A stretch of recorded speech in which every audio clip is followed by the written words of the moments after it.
Hello mga master! Welcome back again to our channel. Panibagong araw, panibagong kabanata na naman ang pagsamasamayin natin ngayong araw na ito. At kung bago ka sa ating channel, pag-click ang subscribe button and hit the notification bell para updated kayo sa ating mga susunod na videos. So mga master, bago natin simulan ang ating kabanata ngayong araw na ito, huwag po sana natin skip yung ads mga master no, dahil malaking bagay na po yan sa ating munting channel. So simulan na natin kabanata ngayong araw na ito. Let's go! Kabanata 3821-3840. Kabanata 3821 Pagpaparangal kay Levi. Sa kabila ng mga tingin sa kanila ni Sheriette, hindi siya pinansin ng mga matatanda. Para sa kanila, si Levi ay isa lamang pasaway na nagmula sa makamundong mundo, at natuwa sila sa pangungutya sa kanya. May enslaved fighting contest na nagaganap lately, di ba? Isama mo ang lalaking ito. Eksakto ang mga iniisip ko. Narinig kong ang nanalo ay nakakakuha ng top class na espiritual na enerhiyang kristal.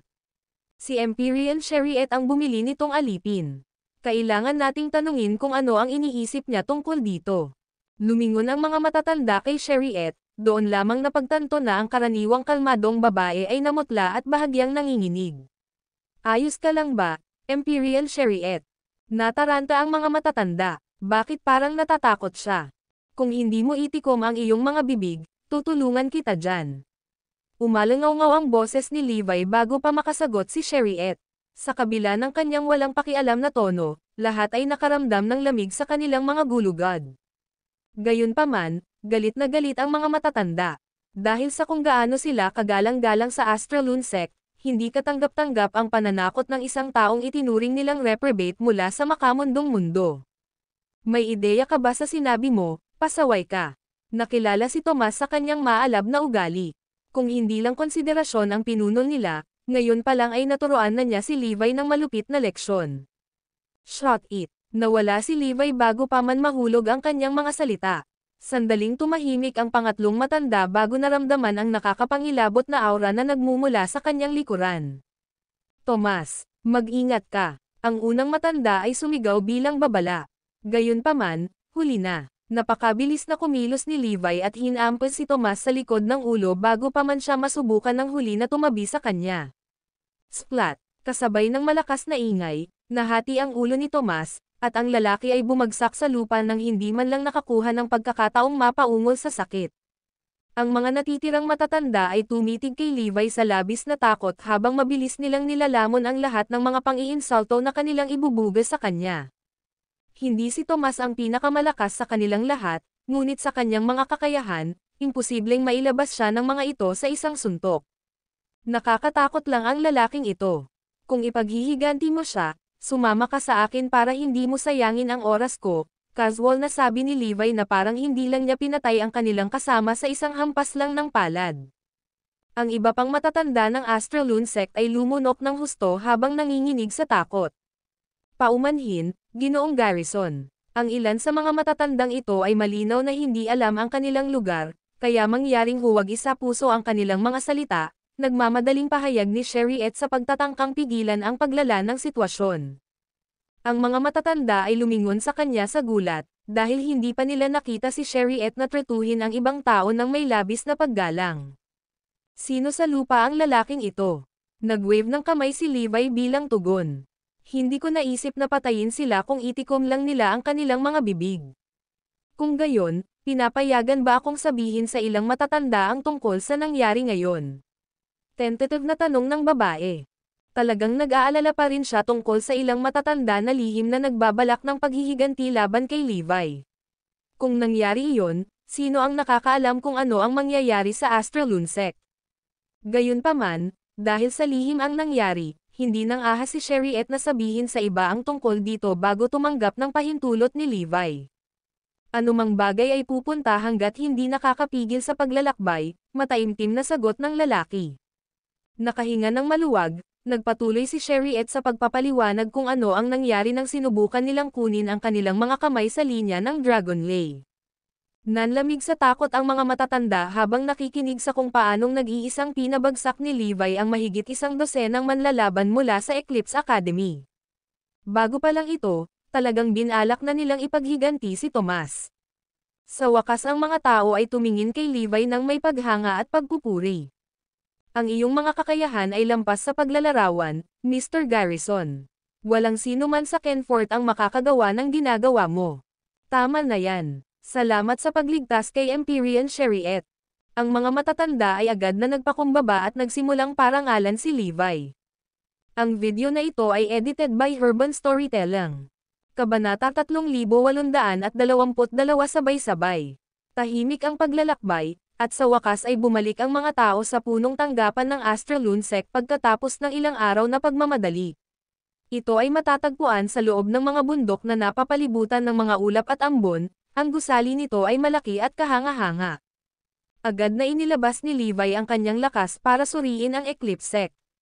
Naramdaman niya ang maraming makapangyarihang aura sa loob ng grupo, kaya nakakakuha ng magaspang na ideya ng pinagsamang kakayahan nito. Hindi na kailangang magtago sa dilim, komento niya, hindi mapigilan ang kanyang pagtawa. Ang mga tinaguriang mandirigma mula sa Astralune Sect ay hindi nagdulot ng anumang banta sa kanya. Dinala ni Chariot si Levi upang makipagkita kaagad sa mga miyembro ng konseho ng sekta pati na rin sa pinuno nito. Natural na gusto niyang makuha ang pag-aproba nito dahil ang isang mabigat na manlalaban na tulad niya ay siguradong magdadala sa kapangyarihan ng kanilang grupo sa susunod na antas. Ang pinuno ng Astralune Sect, si Quirina Morel, ay gustong makipagkita sa kanya ng personal pagkatapos malaman kung paano niya nailigtas si Chariot at nakuha ang Dragon Leyline. Nakaupo siya sa gitna ng guest hall. Mukha siyang nasa 30s kahit na lampas na sa 50 taong gulang. Pagkatapos makipagpalitan ng kasiyahan, iniba ng babae ang usapan. May iniisip ka ba, Mr. Garrison? Ako, actually, hindi lang ako sigurado kung papayag ka, natatawang sagot ni Levi. Saglit na natigilan si Quirina. Ano ang ibig mong sabihin dyan? Tanong niya, mukhang naguguluhan. Ito ay medyo simple, sa katunayan. Dahan daw ang tumayo ang lalaki at ngumiti. Hayaan mo akong maging pinuno ng Astralune Sect mula ngayon. Nagkagulo ang buong bulwagan pagkatapos ng ilang sandali ng katahimikan. Anong biro? Talaga bang iniisip niya na siya ay walang talo pagkatapos lamang pumatay ng ilang mga lalaki mula sa Eclipse Academy? Ngayon, sinusubukan niyang agawin ang grupo natin. Masyado ka nang lumayo, Levi Garrison. Maaaring hindi kami isang nangungunang sekta, ngunit mahaba pa ang kailangan mong gawin bago subukang pamunuan kami. Ang mga salitang lumalabas sa bibig mo ay magiging sanhi ng iyong kamatayan kung hindi mo nailigtas si Empyrean Chariot. Marami sa mga miyembro ng konseho ng sekta ang nagsimulang sawayin si Levi, ang ilan ay bumangon pa nga at naghahanda na salakayin siya. Pinaikit ni Quirina ang kanyang mga mata. Hindi ka nagbibiro, Mr. Garrison? Tanong niya, ang boses niya ay malamig at walang laman ang pagiging magiliw nito noon. Isang mapanganib na aura ang dahan-daang lumabas sa katawan ng babae kasabay ng pagbabago ng ugali nito. Kinilabutan si Chariot. Hindi niya inaasahan na gagawa si Levi ng ganoong kahindek-hindek na kahilingan. Bagamat hindi nagtagal ang dalawa sa pakikipag-ugnayan sa isa't isa, masasabi niyang ito ang tipong tumutupad sa kanyang salita. Ngayong pinaplano ni Levi na sakupin ang sekta, wala nang pag-iwas sa digmaan. Paano kung tumaya tayo? Alok ng lalaki, hindi pinapansin ang enerhiyang inilalabas ng mga miyembro ng konseho sa paligid niya. Kung kaya mo akong talunin, simula noon pagsisilbihan na kita. Ngunit kung hindi mo kaya, kailangan mong gawin akong bagong pinuno. Siyempre, kung hindi mo pipiliin ang alinman sa opsyon, buburahin ko ang buong sekta. Hindi na napigilan ng mga manunood ang kanilang galit. Ito ay kalokohan. Wala naman siyang ad-asterisk man about us. Pinatahimik ni Quirina ang karamihan ng tao gamit ang isang kaway ng kamay. Ang ibig mo bang sabihin, Mr. Garrison? Pakiramdam niya, kung seryoso siya, sulit ang sugal. Hindi mahalaga kung anong mga pamamaraan ang kanilang ginamit o kung gaano karaming mga tao ang kanilang ginamit, kung kaya nilang talunin si Levi, nangangahulugan iyon ng pagkakaroon ng isang napakahalagang kasama. Gaya nga ng kasabihan, ang hukbo ng 1,000 ay madaling makuha, ngunit ang isang mahusay na general ay mahirap hanapin. Walang exception kahit sa Kenfort. Siyempre gusto ko, matigas na sagot ni Levi. Mukhang nagawa mo na ang iyong desisyon, Lord Morel. Napakagaling. Ito ay isang deal. To be on the safe side, Quirina added, hindi mo naman sasabihin na hindi kami patas kung sabay-sabay kaming aatake sa iyo, di ba? Hindi naman. Sabay lapit sa akin, sabi ni Levi sabay ngisi. Ang video na ito ay edited by Urban Storytelling. Kabanata 3823 Nawala ako. Kabastusan. Sigaw ng Vice Sec leader na si Alistair habang sinasaksak ang puso ni Levi gamit ang kanyang espada. Whoosh! Kahit na ang tunog ng espada na naghihiwa sa hangin ay naririnig. Gayunpaman, nanatiling hindi kumikibo si Levi na para bang hindi niya naramdaman ang paparating na panganib.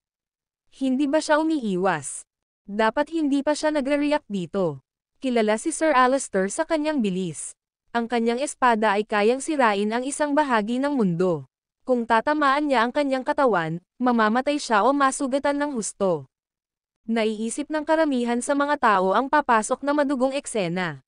Sa kabaligtaran, si Sherriette at ilang iba pa na nakakita kay Levi na lumaban para sa linya ng Dragon Lay ay hindi kasing optimistiko ng karamihan. Nasaksihan nila kung gaano kalakas si Levi.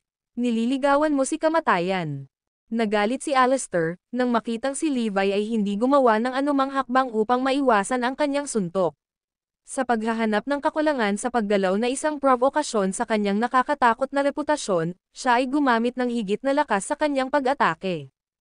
Ang kanyang espada ay nagbago sa hugis ng isang drill bit at umiikot ng mabilis, na tila tutusukan ang lahat ng bagay sa kanyang paraan. Clink! Isang nakakatalam na tunog ng metal laban sa metal ang maririnig.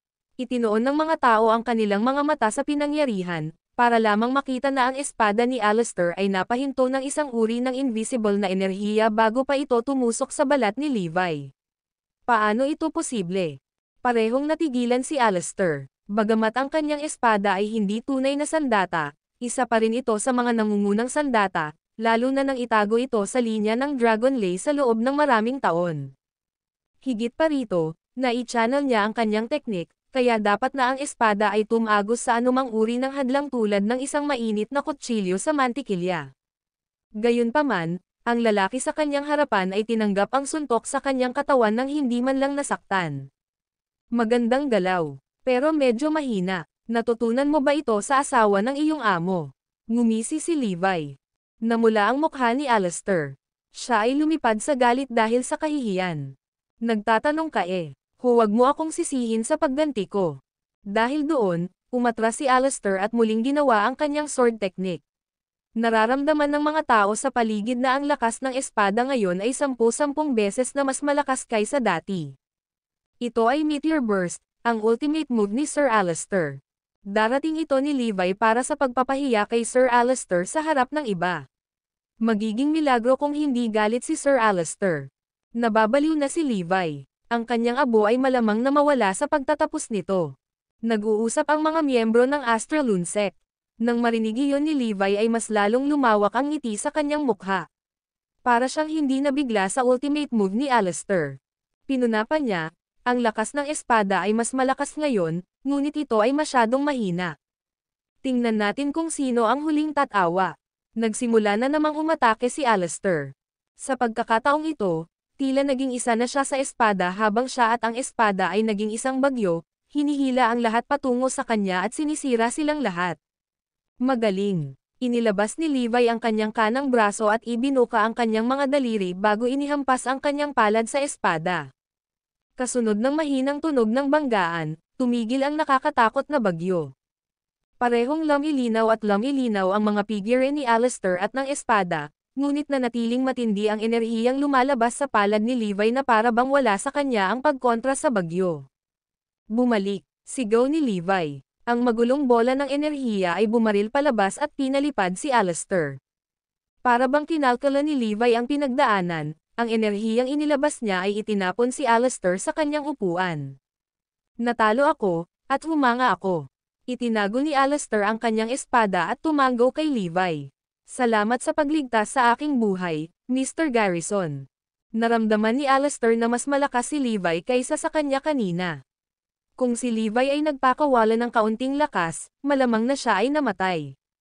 Higit sa lahat, Tila walang problema si Levi na ilabas at itago ang lakas na iyon.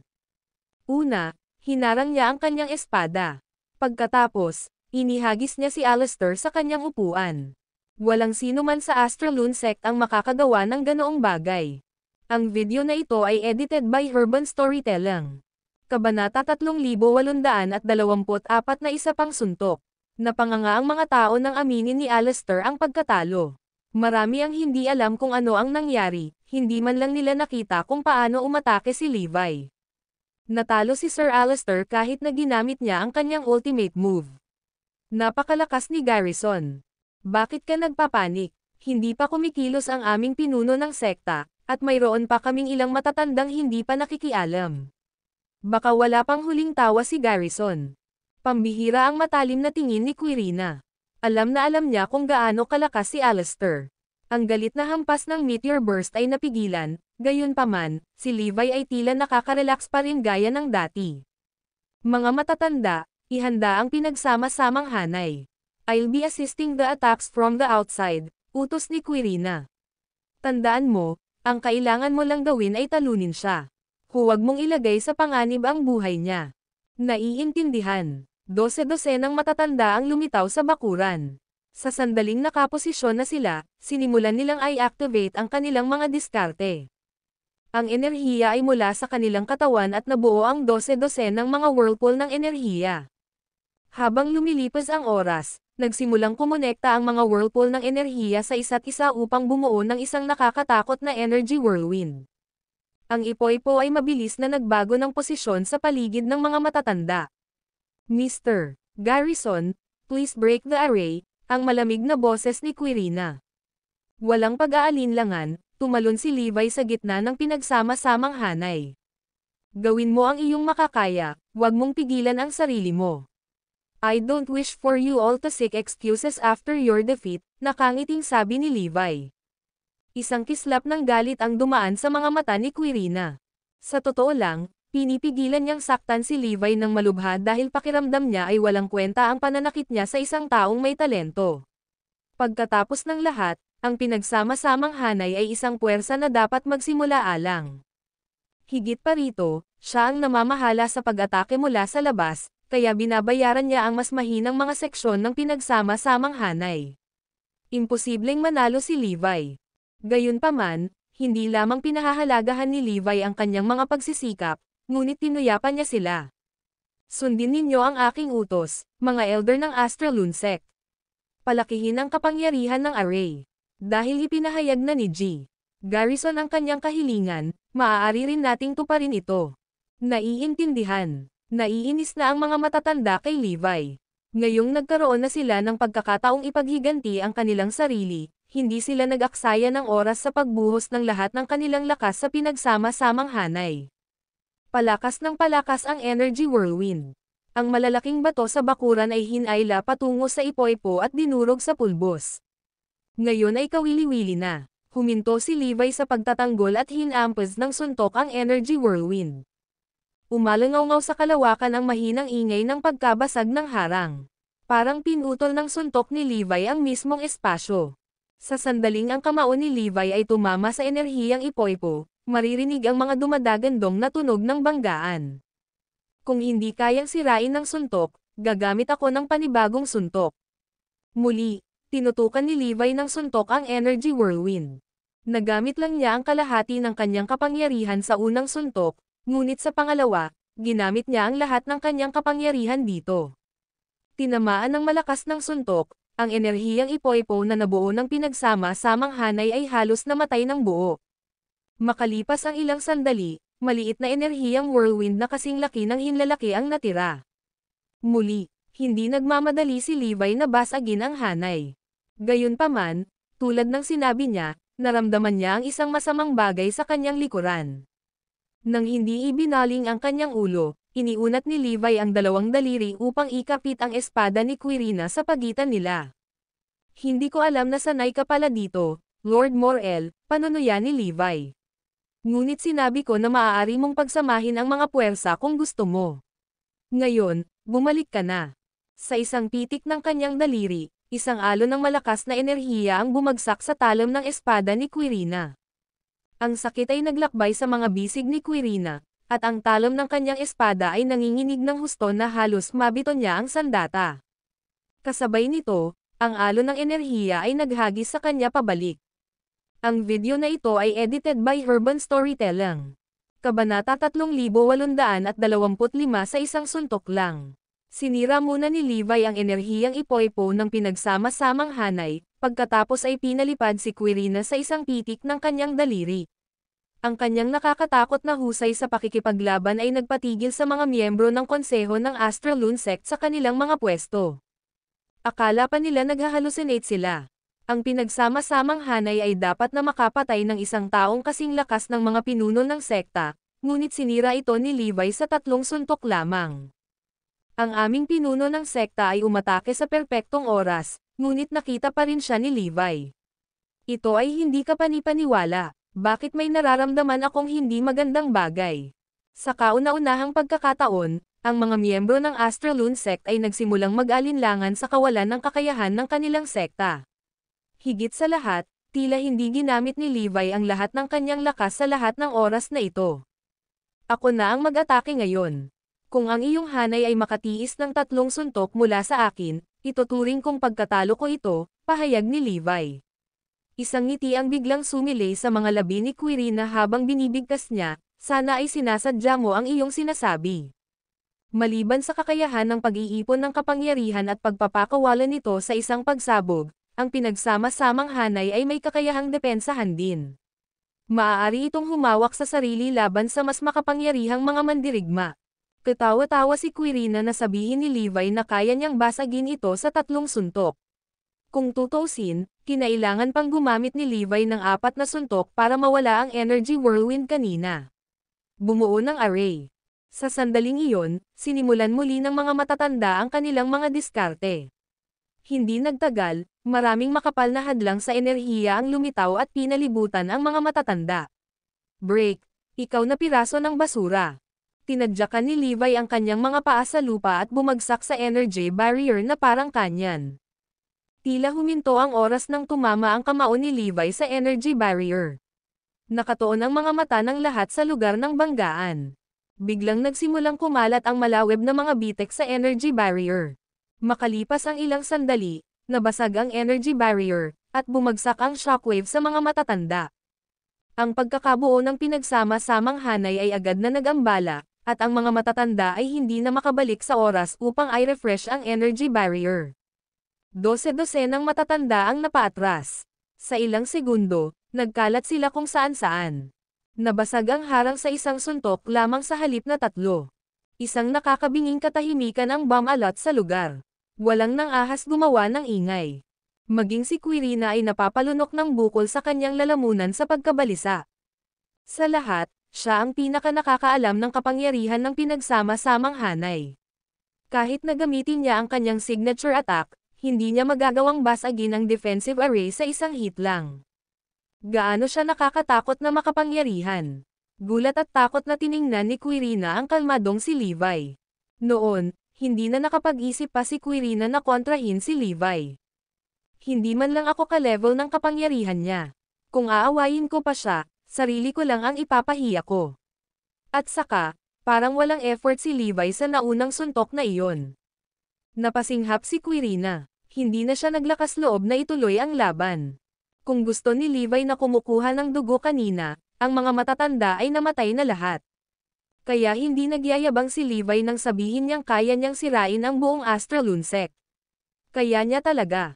Napabuntong hininga si Quirina bago ibinalita sa mga miyembro ng sekta, mula ngayon, susundin ng Astraloon Sect ang utos ni Mr. Garrison. Naiintindihan. Sumang-ayon ang mga tao. Walang humakbang para magprotesta. Sa Kenfort, ang mga makapangyarihan ay nakatayo sa tuktok ng pyramid. Ang nakakatakot na kapangyarihan ni Levi ay humanga sa mga miyembro ng Astraloon Sect at naging handa silang magpasakop sa kanya. Greetings, Lord Garrison, magalang na wika ni Quirina. Sumunod naman ang iba habang nagpapatirapos sila kay Levi at binati siya ng kanyang bagong titulo. Kahit noon, tulala pa rin si Chariot. Hindi niya inaasahan na si Levi ang magiging pinuno ng Astraloon Sect sa isang kisap mata. Ang video na ito ay edited by Urban Storytelling. Kabanata 3826 na Wiping Out Void Sect. Paano siya naglilinang sa lahat ng ito? Nagulat si Sherriette, dahil halos madaig ni Levi ang mga elite ng Astralune Sect kanina nang walang kahirap-hirap. Sa kanyang malalim na boses, sinabi ni Levi, dahil mga tagasunod ko na kayo, syempre, hindi ko kayo aapihin.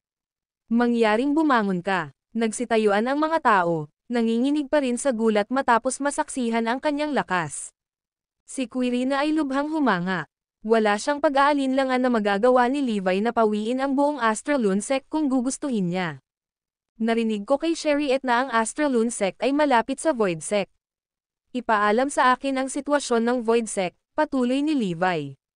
Bilang pinuno ng Astralune Sect, maraming alam si Quirina tungkol sa Void Sect.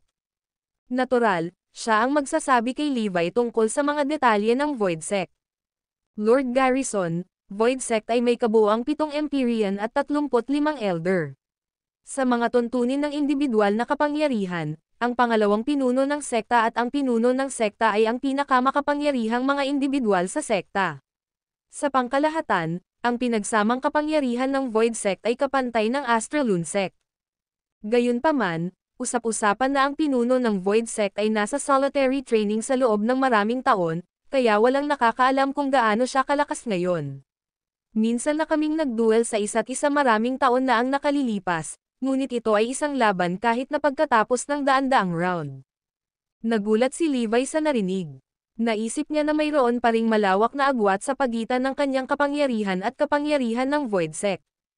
Sa katunayan, naisip niya na kailangan niyang mag-ingat sa paghihiganti kina Gloria, Santino, at sa iba pa. Naisip niya na kailangan niyang mag-play safe. Gayunpaman, natuklasan niya na ang Void Sect ay hindi nakakatakot gaya ng inaakala niya. Mayroon ba silang ace sa kanilang mangas tulad ng isang array na maaaring maprotektahan ang buong sekta o isang katulad na bagay? Patuloy na tanong ni Levi. Pagkatapos ng ilang sandali ng pagmumuni-muni, sumagot si Quirina, hindi ako masyadong sigurado tungkol dyan, ngunit wala nang mas makapangyarihan kaysa sa pinagsama-samang depensa na ginawa ng mga matatanda kanina. Maliban sa pinakahuling mga sekta sa Kenfort, ang mga katamtamang laki ng mga sekta na tulad namin ay walang mga trump card tulad ng mga array na maaaring ipagtanggol ang buong sekta. Ang mga array na kasing lakas ng mga iyon ay mangangailangan ng kooperasyon ng pinakamahuhusay na spiritual array masters at malalakas na nilalang ng sekta bago sila mabuo. Gayun din, ang mga array na iyon ay kailangang gumamit ng Dragon Ley line bilang kanilang pundasyon. Ang mga katamtamang laki ng mga sekta ay hindi maaaring maglaan ng karagdagang linya ng Dragon Ley para sa isang array na tulad nito. I see, bulong ni Levi. Kaya, sa pagtatapos ng araw, ang mga katamtamang laki ng mga sekta ay walang ganoong karaming mapagkukunan upang mag-set up ng array na nagtatanggol sa sekta. Kung ganoon, ibig bang sabihin ay mapapawi ko na lang ang Void Sect ngayon? Magiging masyadong risky ba iyon? What the hell? Natahimik ang mga miyembro ng Astralune Sect. Seryoso ka bang balisa kahit na ganito kakalakas? Mr. Lord Garrison, Void Sect ay kasing lakas ng Astralune Sect. Kung madadala mo kami ng ganito kadali, tiyak na masisira mo ang Void Sect sa lalong madaling panahon. Ang tanging balakid na maaari mong makaharap ay ang pinuno ng Void Sect, itinuro ni Sherriette. Hindi ba kasing kapangyarihan mo ang pinuno ng sekta na iyon? Gaano siya katatag kahit na matapos ang mga taon ng nag-iisa na pagsasanay? Tanong ni Levi habang nakatingin kay Quirina. Mabilis na ipinaliwanag ni Quirina, Lord Garrison, baka alam mo na ang tungkol dito. Hindi ito tungkol sa kung gaano kalakas ang pinuno ng Void Sect, ngunit tungkol sa kanyang pagkakakilanlan. Siya ay hindi isang walang tao, galing siya sa isang super sect na sinasabing mas malakas kaysa Eclipse. Gayunpaman, sa hindi namin alam na kadahilanan, hindi niya hiniram ang kapangyarihan ng super sect na pinanggalingan niya. At saka, wala pa siya sa Void Sect kamakailan. Walang nakakaalam kung nasaan siya ngayon. Sa kabila ng hindi direktang salita ni Quirina, rinig ni Levi ang pag-aalala sa kanila. Nag-aalala siya na ang super sect sa likod ng leader ng Void Sect ay lalabas kung lipulin ni Levi ang Void Sect. Kung mangyayari iyon, malamang na mapapahamak din ang Astralune Sect. Gayunpaman, Ngumiti si Levi at sinabing, ayos lang. Pupunasan ko na lang ang void sect. Akuhin ko ng buong responsibilidad iyon. Ang video na ito ay edited by Urban Storytelling. Kabanata 3827 Pananagutan ang Eclipse Academy. Samantala, abala ang mga miyembro ng Eclipse Academy sa paghahanap ng salarin sa likod ng drainage ng Dragon Ley Line. Ang daming pagkamatay ng mga mandirigma ng Eclipse Academy ay lalong nagpagalit sa kanila sa salarin. Ipinahayag ni Eunice na hahatulan niya ng kamatayan ang salarin, at inilabas niya ang sarili niyang mga tauhan upang tingnan ang bagay na ito. Matapos ang masusing investigasyon ng Eclipse Academy, natuklasan nilang may 3 sekta na nagbabanta sa mga lalaking nakasuot ng itim, ang Septi-Star Order, Astraloon Sect, at Void Sect. Si Eunice at ang kanyang pangkat ay nagpatuloy sa pagsisiyasat sa 3 sekta na iyon. Nalaman nilang lahat ng miyembro ng pangkat ng Septi-Star Order ay namatay. Maging si Jason Moore ng Septi-Star Order ay kabilang sa mga namatay. Malabong ginawa iyon ng Septi-Star Order para mawala ang hinala ng iba. Napakalaki ng sakripisyo kung totoo iyon. Kaya naman pansamantalang ibinasura ni Eunice ang Septi-Star Order bilang isa sa mga sospek. Nanatiling buo ang koponan ng Void Sect, ngunit hindi kailanman magagamit ni Primo at ng iba pa ang kapangyarihan ng linya ng Dragon Ley sa loob lamang ng isang araw. Bukod dito, nasaksihan ng ibang miyembro ng sekta si Primo na kinuha ang kanyang mga tauhan at umatras mula sa linya ng Dragon Ley noong araw na iyon. Kaya naman, pansamantalang inalis ni Eunice ang pag-iisip na ang Void Sect din ang may kasalanan. Gayunpaman, nakita ng mga tao ang Empyrean ng Astraloon Sect na pumasok sa paligid ng linya ng Dragon Ley kasama ang kanyang koponan. Gayunpaman, walang nakakita sa bangkay ni Chariot doon. Kahit na hindi si Astraloon Sect ang may kasalanan ng insidente, tiyak na malalaman nila ang isang bagay na hindi alam ng iba. Ako na mismo ang magtatanong sa kanila, anunsyo ni Eunice sa malamig na tono. Pagkatapos nito, pinamunuan niya ang isang pangkat ng mahigit 20 tao sa punong tanggapan ng Astraloon Sect nang nagmamadali.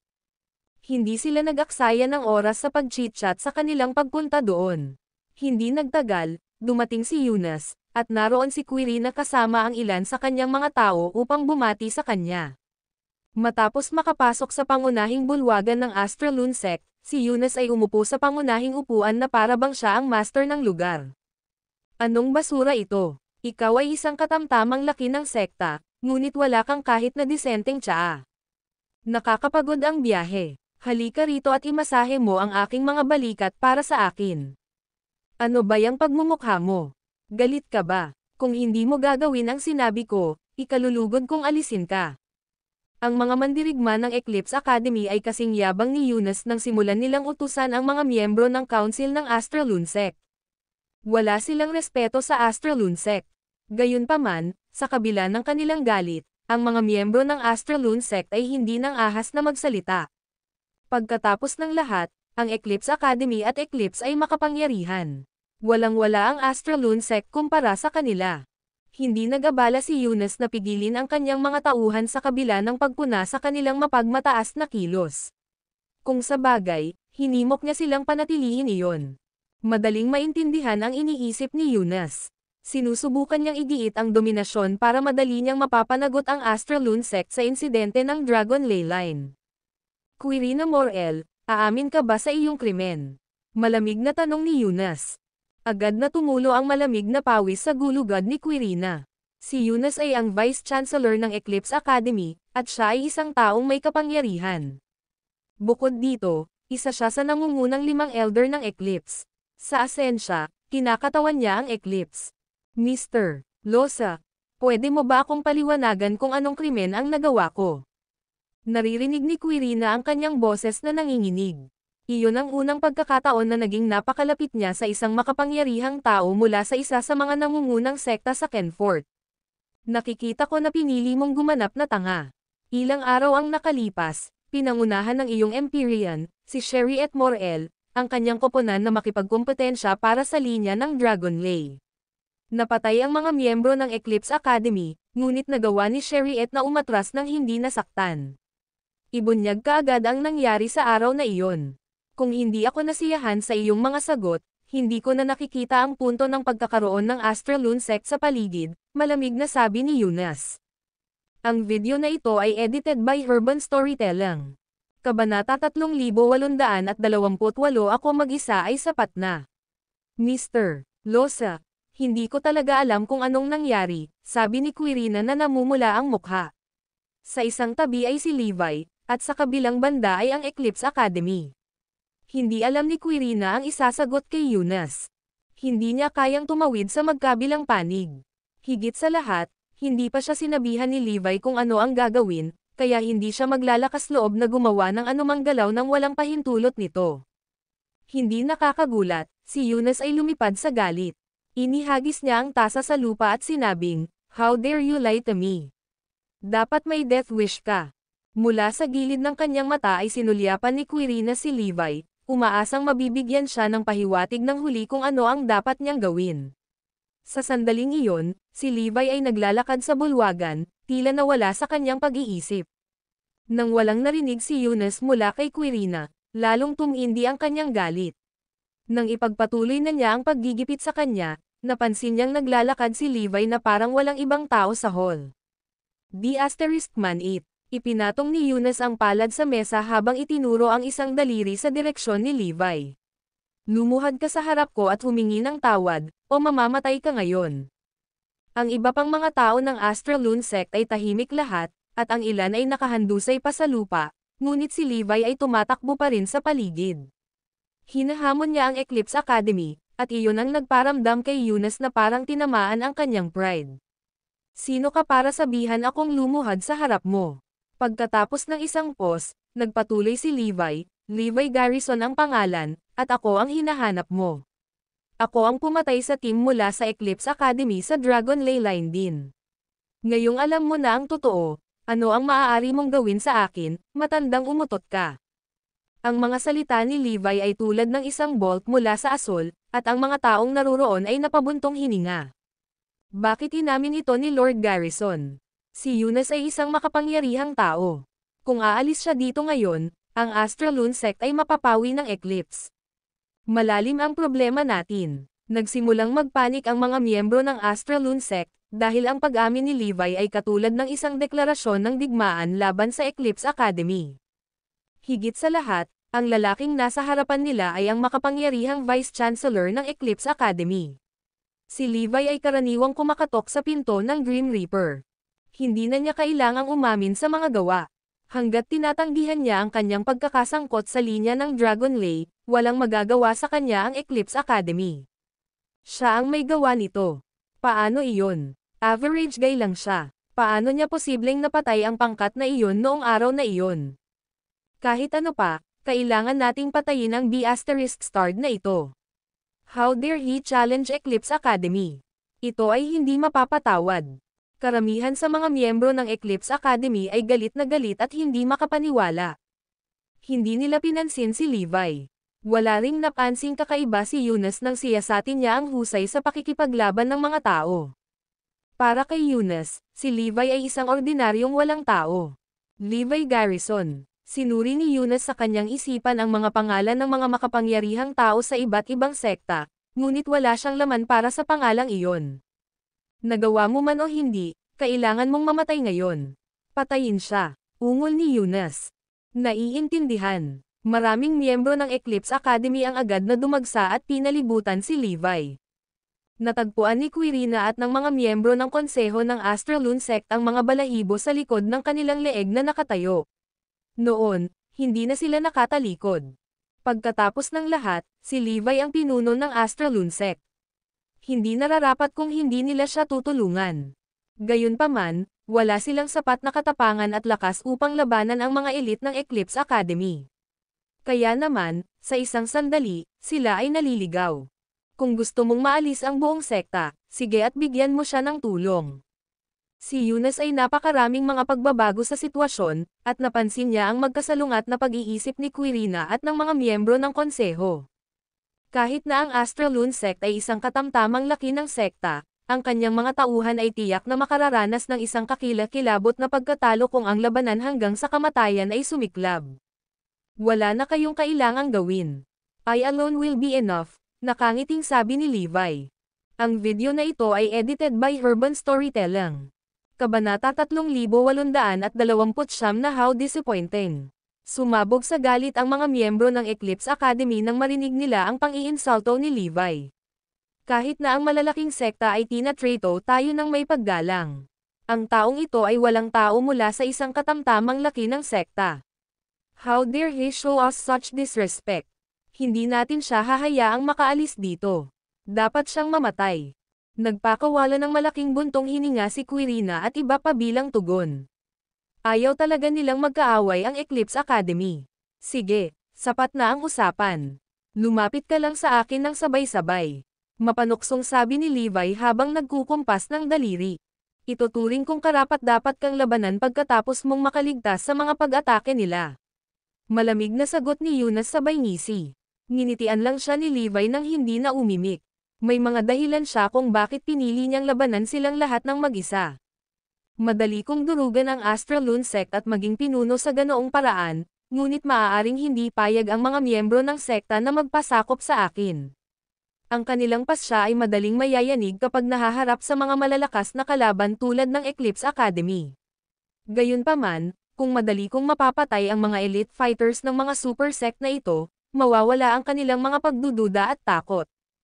Ang isa sa mga miyembro ng Eclipse Academy ay sumigaw, patayin siya. Nag-udyok iyon sa mga miyembro ng sekta na sabay-sabay na umatake. Naglunsad sila ng mga hampas ng palad, suntok, at energy wave kay Levi mula sa lahat ng direksyon. Kunin mo ito. Sa isang malamig na tingin sa kanyang mga mata, nagpakawala si Levi ng malakas na enerhiya mula sa kanyang katawan. Tulad ng isang tidal wave, nilunod nito ang lahat ng kanilang mga pag-atake habang ito ay tumatawid sa lugar.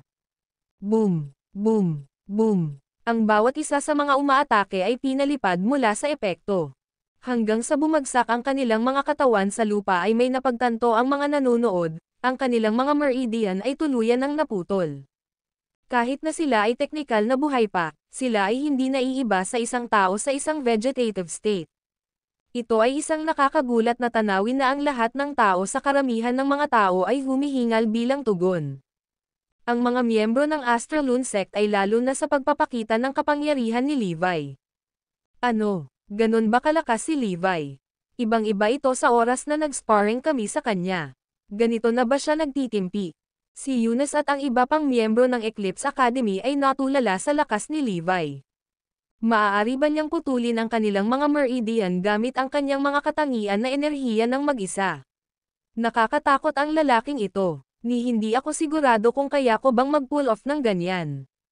Naging madilim ang tingin sa mga mata ni Eunice habang nag-uutos, huwag ka nang magpigil.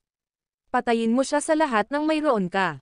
Napangiti na lang si Levi at tumakbo palabas. Sinusubukan ba niyang tumakas? Ha, hindi mangyayari yon. Sumunod ka sa kanya, sigaw ni Eunice habang hinahabol si Levi. Ipinapalagay niya na si Levi ay tumatakas dahil ang pag-atake na iyon kanina ay nagpapahina sa kanya. Hanggang sa paglabas niya ay nakita niya si Levi na nakatayo doon at naghihintay sa kanya at sa kanyang mga tauhan. Galit na galit sa mga panunokso ni Levi, sumigaw si Eunice sa tuktok ng kanyang boses, mamatay ka, ikaw na piraso ng shitty. Nagmamadaling lumabas ang ibang miyembro ng Eclipse Academy at pinalibutan si Levi. Sabay tayong sisalakay at pagwawasak sa kanya. Utos ni Eunice. Halos hindi na lumabas sa bibig niya ang mga salitang iyon nang biglang nawala sa paningin niya si Levi. Ingat kayo, sa likod mo. Binalaan ni Eunice ang lalaking sa kanyang harapan, ngunit nakatayo na ang lahat. Isang hampas ng palad ang inihatid ni Levi sa likod ng ulo ng lalaking iyon bago pa man lang namalayan ng huli ang nangyayari. Naging mabilis ang lahat kaya wala na siyang oras na sumigaw bago siya pinatay. Papatayin ko ang bawat isa sa inyo dito ngayon. Ang boses ni Levi ay umalangaw-ngaw sa kanilang mga tainga, ngunit hindi nila nakita. Arg! Umalangaw-ngaw ang paghihinagpis na hiyawan ng lampasan sila ni Levi at pinatay sila sa daan. Sa loob lamang ng 5 minuto, nilipol na niya ang lahat ng miyembro ng Eclipse Academy.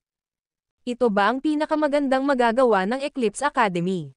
Nakakadismaya. Walang pakialam na komento ni Levi.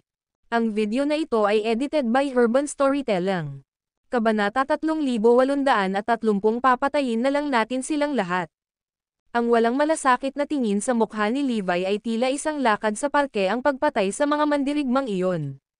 Napabuntong hininga ang iba sa pinangyarihan nang makita ang nangyari.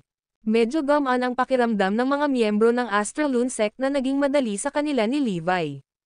Kung hindi, maaaring matagal na silang namatay. Narinig na nila ang mga kwento ni Chariot tungkol sa pagpatay kay Levi sa mga elite ng Eclipse Academy, ngunit iba ang pakiramdam nang makita ito ng personal. Bagamat naisip nilang malamang na mananalo si Levi, hindi nila naisip na magiging ganito kadali para sa kanya. Pinadali ni Levi ang lahat na sinimulan pa nilang tingnan ang mga piling mandirigma ng makapangyarihang mga sekta. Hindi makapaniwala si Eunice sa kanyang mga mata.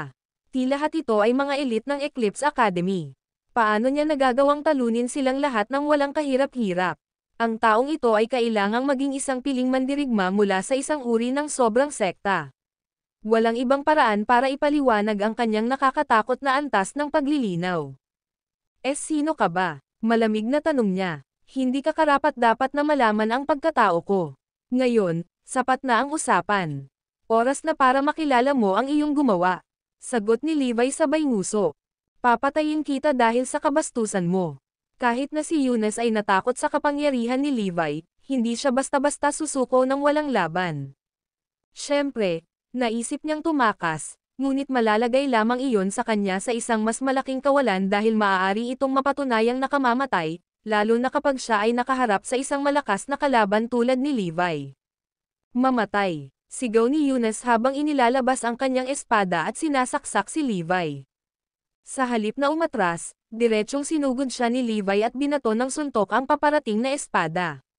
Sa sandaling magbanggaan ang kanilang mga pag-atake, nasusukat ni Levi ang kanyang lakas at agad na nawalan ng interes na labanan siya. Kahit na si Eunice ay mas makapangyarihan kaysa kay Quirina, hindi siya malapit sa antas ni Levi. Ang iyong mga kababaihan ay malamang na nag-iisa sa underworld. Gagawin ko ito ng mabilis para makasama mo sila. Sabi ni Levi sabay suntok kay Eunice para harangan ang lahat ng ruta ng pagtakas niya. Hindi na maka-atres sa oras, nataman si Eunice sa dibdib ng dalawa sa mga suntok na iyon. Umalangaw-ngaw sa buong lugar ang tunog ng mga buto na nabali at nabasag habang si Eunice ay pinalipad sa isang konkretong pader na parang kanyan. Gayunpaman, si Levi ay hindi huminto doon. Isinara niya ang distansya sa pagitan nila sa isang segundo at mahigpit na hinawakan sa lalamunan si Eunice. Basag. Sa isang malakas na pag-ikot ng kanyang palso, binali ni Levi ang leeg ni Eunice sa isang malakas na crack at tinapos ang kanyang buhay sa lugar. Nang maalagan ang lahat ng manlalaban sa Eclipse Academy, nakangiting sinabi ni Levi, kumuha ka ng maglilinis ng courtyard. Ang gulo. Pagkatapos ng ilang sandali ng nakamamatay na katahimikan, lahat ng tao sa karamihan ay nabaliw. Ginawa niya talaga. Gaano ba kaina si Eunice? Siya ay ganap na walang pagtatanggol laban kay Lord Garrison. Hindi mahina si Eunice, tanga. Kaya niyang lipulin ang buong Astralune sect ng mag-isa. Si Lord Garrison ay napakalakas para sa kanya, iyon lang. Hindi nagtagal ay nalinis na lahat ang courtyard at lobby. Walang pakialam sa mukha ni Levi habang casual na humigop ng kape. Ang mga miyembro ng Eclipse sect, sa kabilang banda, lahat ay may solemne na ekspresyon habang nakatitig sa kanya. Lord Garrison, kakadeklara mo lang ng digmaan laban sa Eclipse at Eclipse Academy. Hindi sapat ang lakas ng Astralune sect para labanan sila. Kailangan nating gumawa ng diskarte. Nag-aalalang paalala ni Quirina sa kanya. Bagamat napakalakas ni Levi, ang Eclipse ay isang malaking sekta na may napakaraming elite na manlalaban at isang malaking halaga ng mga pang-iba sa pagtatapon nito. Hanggat maaari nilang panatilihing abala si Levi, ang mga miyembro ng Astralune sect ay tiyak na gagawin. Mabuti naman, papatayin lang natin silang lahat kung maglakas loob silang lumapit sa atin. Hanggat pinagtatakpan ninyo ang nangyari ngayon, walang makakaalam tungkol sa pagkamatay ni Eunice at ng kanyang mga tauhan dito. Anyway, may business pa akong aasikasuhin. Chariot, sasama ka sa akin. Ang video na ito ay edited by Urban Storytelling. Kabanata 3831 Going After Void Sect. Matapos asikasuhin ang mga bagay ng Astralune Sect, lumabas si Levi kasama si Sherriette.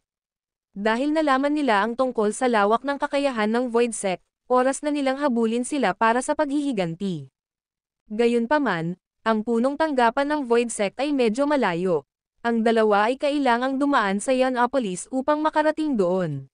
Dahil ito ay talagang mahabang paglalakbay, nagkaroon ng panahon si Levi na mag-isip habang nasa daan. Sa pagbabalik tanaw, sa palagay ko ang aking paglalakbay sa Kenfort ay medyo maayos sa ngayon. Hindi lang ako nakakonsumo ng malaking linya ng Dragon Lay, kundi kinuha ko rin ang Astralunasect. Mas mabuting pahalagahan mo ang kaunting oras na natitira para mabuhay, Gloria. Si Santino, Primo, at ang iba pang Void Sect. Mas mabuting huwag na kayong makialam, o wawasakin ko ng tuluyan ang Void Sect. Sa pagkakaroon ng Astralunasect, wala nang gamit si Levi para sa Void Sect. Mr. Garrison, sinasabi ng mga tao dito na ang gubat sa unahan ay isang corrupted zone. Madalas pumapatay ng mga tao ang mga buhong na magsasaka at nagtra-traffic ng mga ilegal na kalakal doon. Dapat tayong maging mas maingat, magalang na payo ni Sherriette sa kanya. Hindi ko inaasahan na ako lang ang isasama ni Levi. Inutusan ako ni Quirina na gawin ang lahat para makuha ang kanyang mabuting panig. Maaaring naalis na natin ang mga katawan ni Eunice at ng kanyang mga tauhan, ngunit sandali na lamang at may makakaalam nito. Pagdating ng araw na iyon, haharapin natin ang galit ng Eclipse at Eclipse Academy. Kakailanganin nating panatilihin ang magandang relasyon kay Levi kung umaasa tayong mabubuhay. Ilang beses kong sinubukang ipahiwatig sa kanya na handa akong gawin ang lahat para sa kanya, ngunit hindi niya ako pinapansin sa bawat pagkakataon. Paano niya nagawa ang ganoong bagay? Isa akong magandang dalaga na may napakaraming manliligaw. Maaari nilang subukang pagnakawan ako kung mayroon silang hiling na kamatayan. Walang pakialam na sagot ni Levi. Napaawang ang mga labi ni Sherriette nang marinig niya kung gaano siya kabangges. Parang normal lang ang lahat noong pumasok sila sa kagubatan. Hanggang sa nasa kaloob-looban na sila, 12 ng mga figure ang tumalon mula sa pagtatago at hamarang sa kanilang dinadaanan. Lahat sila ay nakasuot ng pulang-pula na damit na may itim na skeleton logo sa kanilang mga dibdib. Bagamat napapanatili ni Sherriette ang isang neutral na ekspresyon, bahagyang nanginginig ang kanyang boses habang sinasabi niya, mga miyembro ito ng Crimson Shadow Pavilion. Dalubhasa sila sa pagsasagawa ng mga pagpatay, pagnanakaw, reconnaissance, at lahat ng uri ng masasamang gawain. Halos lahat ng miyembro nito ay mga outlaw. Oo naman, hindi man lang nag-alala si Levi. Kung ang mga lalaking ito ay haad lang sa ating landas, dapat silang maging handa na mamatay bilang isang resulta.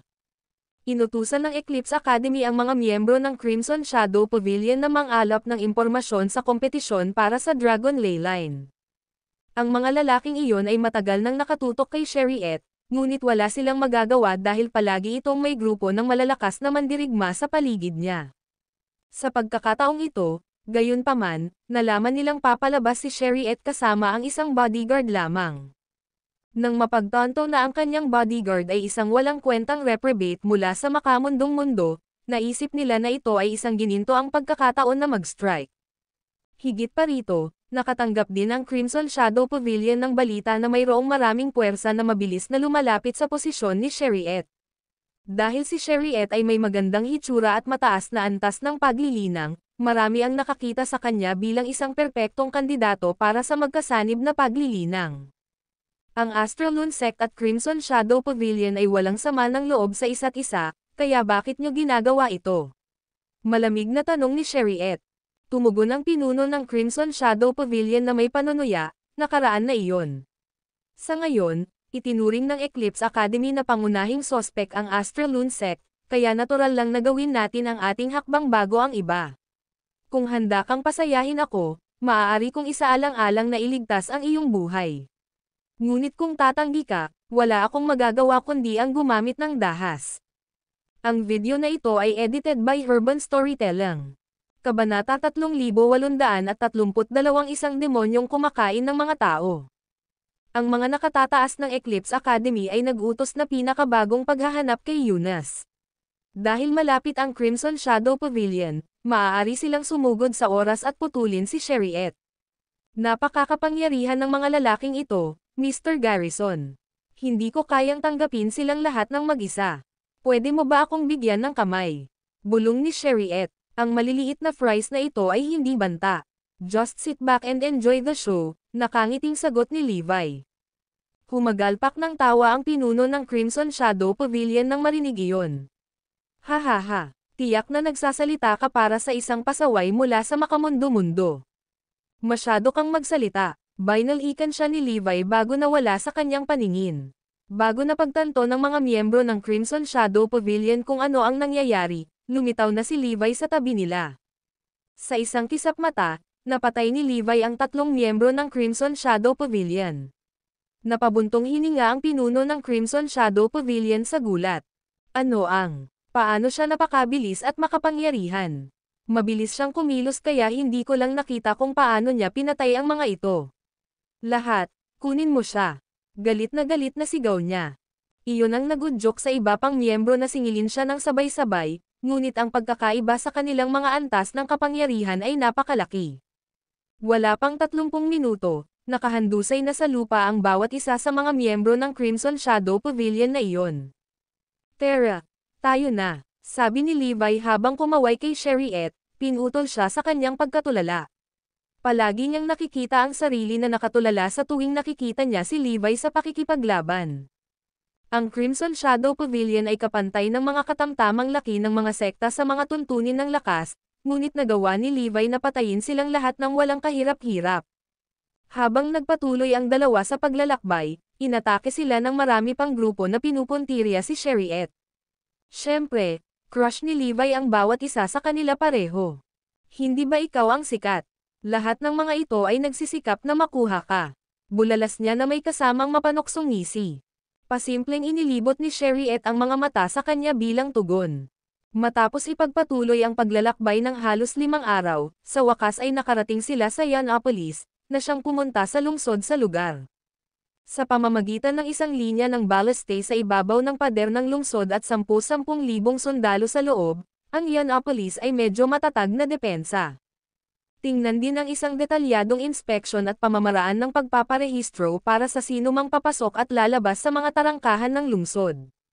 Magpapahinga tayo dito ng 2 araw. Siguradong pagod ka na pagkatapos ng lahat ng paglalakbay na iyon, Mata-Ray na sabi ni Levi. Hindi siya nagmamadaling pumunta sa Void Sect dahil alam na niya kung ano ang posibleng mangyari. Nakahinga ng maluwag si Sherriette nang marinig iyon. Okay. Hindi mabilang na beses silang tinambangan habang papunta sila rito. Bagamat naroon si Levi upang tulungan siya sa tuwing inaatake sila, pinaghirapan pa rin niya ang kanyang sarili sa pakikipaglaban. Matapos makapasok sa lungsod, tumuloy ang dalawa sa isang restaurant at nagpahinga habang kumakain ng masasarap na pagkain. Hoy, narinig mo ba? Isang halimaw ang lumitaw sa silangang labas ng Yianopolis. Sinasabi nila na kumakain lamang ito ng makapangyarihang magsasaka. Please, hindi yan halimaw. Ayon sa isang nakasaksi, isa lang talagang mabisyo at makapangyarihang tao ang napagkamalan na isang hayop. Hindi lang siya kumakain ng mga magsasaka, ngunit pinupuntirya rin niya ang makapangyarihang mga hayop. Ang demonyong ito ay medyo aktibo sa labas ng lungsod. Posibleng makapasok siya sa lungsod at magalit. Ang Guard Brigade ay naglagay ng mga poster na nagre-recruit ng mga makapangyarihang rogue cultivators dahil dito. Sa tingin ko dapat na lang tayong umalis sa Yianopolis sa sandaling magkaroon tayo ng pagkakataon. Ano ang posibleng gawin natin laban sa nakakatakot na demonyong iyon kung hindi man lang siya mapigilan ng 10,000 sundalo? Nataranta ang mga parokyano sa restaurant habang pinagchichismisan ang di umano'y demonyo. Nakikinig lang si Levi sa usapan nila habang kumakain ng pagkain.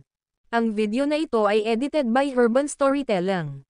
Kabanata 3833 dumating ang madilim na demonyo. Biglang may narinig na yabag mula sa labas ng restaurant. Nang lumingon si Levi, nakita ni Levi ang daan-daang sundalo na tumatakbo sa pintuan. Lahat sila ay armado hanggang sa ngipin at may mataimtim na tingin sa kanilang mga mukha. Ilang sandali pa, isang tenyente ng brigada ng gwardya ang pumasok sa restoran at nagpahayag, "Atensyon, lahat ng mamamayan. Mangyaring huwag umalis sa iyong mga bahay maliban kung talagang kinakailangan. May mga ulat tungkol sa isang halimaw na nananakot sa labas ng lungsod na ito kamakailan lamang. Ayon sa impormasyon na mayroon kami, ang halimaw na ito ay mahilig manghuli ng mga malalakas na magsasaka. Ginagawa namin ang lahat ng aming makakaya upang mahawakan ang sitwasyong ito ng ligtas hanggat maaari. Nataranta ang lahat ng marinig nila ang kumpirmasyon ng pag-iral ng demonyong kumakain ng tao. Maging ang lalaking nagsalita tungkol sa pagtakas sa lungsod ay natahimik kaagad. Walang nakakaalam kung kailan o saan tatama ang demonyo. Hindi nagtagal bago ang hukbo ng pagtatanggol ng lungsod ay gumawa ng isa pang anunsyo na nagsasabi na ang demonyong kumakain ng tao ay papunta na sa Yianopolis. Ang masaklap pa nito, ang mga magsasaka na nagsisiyasat ay pinatay sa pagkilos. Upang mapanatiling kalmado ang lahat sa harap ng panganib, nagpadala ang hukbo ng depensa ng lungsod ng maraming sundalo upang protektahan ang mga mamamayan at magsasaka ng maliliit na sekta. Ang mga miyembro ng sekta ay inilabas din ang kanilang mga sandata bilang paghahanda sa pagdating ng demonyo. Matagal ka na sa Kenfort. Nakarinig ka na ba ng mga ganyang halimaw? Curious na tanong ni Levi. Umiling si Sherriette. Ang mga hayop dito sa Kenfort ay hindi mapili sa kanilang pagkain. Aatakehin nila ang sinuman anuman ang antas ng paglilinang. Baka may nagpapanggap na halimaw para magkalat ng takot at panik sa publiko, upang makamit ang ilang uri ng lihim na layunin, marahil. Tumanggaw si Levi bilang pagsang-ayon nang makita niyang kapanipaniwala ang kanyang teorya. Sa palagay ko ay dapat na tayong umalis sa lungsod na ito sa lalong madaling panahon, Mr. Garrison. Pinayuhan siya ni Sherriette na may tame-time na ekspresyon. Hindi mo ba narinig? Naka-lockdown ang lungsod. Hindi tayo pwedeng umalis kahit gusto natin. Dahil dito tayo napadpad, baka malaman natin kung ano ba talaga itong tinatawag na demonyong ito. Sagot ni Levi na may kasamang tawa. Ang marinig ang lahat ng mga alingaw-ngaw na iyon ay naging dahilan upang siya ay mausisa at sabik na makilala ang demonyo. Pagkatapos nilang kumain, nanatili sina Levi at Sherriette sa malapit na inn. Hindi ka pani-paniwalang naten si Sherriette matapos marinig ang tungkol sa demonyong kumakain ng tao. Sa kabutihang palad para sa kanya, nakuha nila ang mga silid na magkatabi, kaya madaling maabot siya ni Levi kapag may emergency. Ang buong Yianopolis ay nahulog sa takot habang ang mga alingaw-ngaw ng demonyong kumakain ng tao ay patuloy na kumalat sa buong lungsod. Lalong natakot ang mga miyembro ng sekta at rogue cultivator, dahil ang demonyong kumakain ng tao ay usap-usapan na partikular silang pinupuntirya. Ang demonyong iyon ay kumain ng 7 maliliit na sekta sa ngayon. Ang mga sekta na iyon ay talagang makapangyarihang mga mandirigma, ngunit wala sa kanila ang nagkaroon ng pagkakataon. Gaano kalakas ang demonyong ito? Ang hukbo ng depensa ng lungsod ay umaakyat pa sa pag-recruit ng mas maraming sundalo para lang labanan ito. Ang Yianopolis ay nasa buong lockdown ngayon. Narinig ko ang ilang mga mandirigma na sinubukang tumakas sa lungsod, ngunit sa wakas ay kinakain ng demonyong iyon. Mamamatay ba tayong lahat dito? Napakaraming tsismis ang umuusad na ang mga tao ay nagsimulang magtanong kung ang alinman sa mga ito ay totoo. Hanggang sa nakumpirma ng hukbo ng pagtatanggol ng lungsod ang mga alingaw-ngaw na silang lahat ay nahulog sa kawalan ng pag-asa. Kung hindi natin matatakasan o matatalo ang demonyong iyon, kamatayan na lang ang naghihintay sa atin. Habang mabilis na kumalat ang takot at sindik sa Yianopolis, ang mga miyembro ng hukbong depensa ng lungsod ay ang tanging nasa mga lansangan. Muli, naisipan ni Sherriette na tumakas sa Yianopolis, dahil ayaw niyang kainin ng demonyo. Gayunpaman, mabilis niyang itinapon ang kaisipang iyon nang malaman niyang kinakain na ang mga lumaban na umalis. Si Levi naman ay nananabik na makita ang demonyo. Hanggang sa narinig niya ang tungkol sa Blue Sky sect na inaatake ng demonyo ay nagsimula siyang mag-alala kay Floyd. Bagamat hindi siya nag-abala na pigilan si Floyd na umalis sa base pagkatapos gumawa ng isang malaking pagkakamali, nag-aalala pa rin siya sa kapakanan ni Floyd. Hindi napigilan ni Levi ang kanyang sarili na wala nang pakialam kay Floyd. Ang demonyo ay pumapasok sa lungsod. Tumakbo para sa iyong buhay. May sumigaw sa di kalayuan. Ang video na ito ay edited by Urban Storytelling. Kabanata 3834 ang nakakatakot na madilim na demonyo. Natarante si Sherriette matapos marinig ang lahat ng tsismis tungkol sa demonyong kumakain ng buong sekta, kaya nabigla siya nang marinig niya iyon. Maghintay ka dito habang pupunta ako para tingnan kung ano ang nangyayari. Huwag kang pumunta kung saan-saan, seryosong utos ni Levi at nawala bago pa man siya makasagot. Gustong sundan ni Sherriette si Levi, dahil pakiramdam niya ay ligtas siya sa tabi niya. Gayunpaman, napakabilis ni Levi kaya hindi na siya makasabay ni Sherriette. Sa bandang huli, wala siyang ibang pagpipilian kundi ang sumuko at magtago sa isang lugar na liblib. Hindi nagtagal bago dumating si Levi sa pintuan ng lungsod ng Yianopolis, kung saan sinasabing nakita ang demonyo. Siyempre, nandoon lang si Levi para ay satisfy ang curiosity niya sa demonyo. Hindi niya isasama ang kanyang sarili maliban kung ito ay makikinabang sa kanya sa anumang paraan.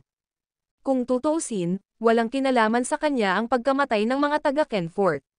Daan-daang mga sundalo ng hukbong depensa ng lungsod ang umaatake sa isang halimaw na kanilang napalibutan.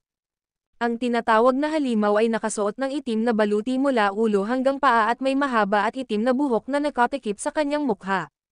Dahil siya ay nagsagawa ng isang pagpatay, siya ay may napakaraming dugo sa kabuuan niya na walang sino man ang makakakilala sa kanya. Arg! Ang mga tunog ng hiyawan ng mga sundalo ay nagmumula sa tarangkahan ng lungsod. Sa kabila ng pagkakaroon ng napakaraming halimaw, hindi nila nagawang magdulot ng anumang pinsala sa kanya. Ang madilim na demonyo ay nagudyok ng malalakas na ipoy-po habang siya ay umaaligid sa paligid na parang isang masugid na halimaw, alinman sa pananakit o pagpatay sa mga sundalong pinalipad. Sa isang dagandong, hinawakan ng Dark Demon ang dalawang sundalo gamit ang isang kamay at itinaas sila sa hangin. Naramdaman agad ng dalawang sundalo ang mabilis na pag-ubos ng kanilang kapangyarihan sa kanilang mga katawan.